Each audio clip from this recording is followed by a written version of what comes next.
Hi everyone, good morning. So this is Joanne Eufinado. Hashtag Life in Journey. So welcome right now. I'm here in Barangay Pungol, Libuna, Bukidnon. So Barangay Pungol, Libuna, Bukidnon. So this farm lot property, we inspected and site viewing with the client, no. So karon na sa area diha and I'm under in the kawayan tree. So this is life in real estate. So guys, this lot property, it's so amazing and it's so wow.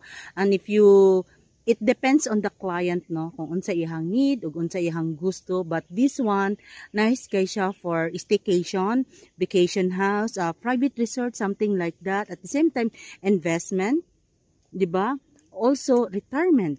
Nice idea. So guys, I will tour you around here and check it out. So see ya guys, bye.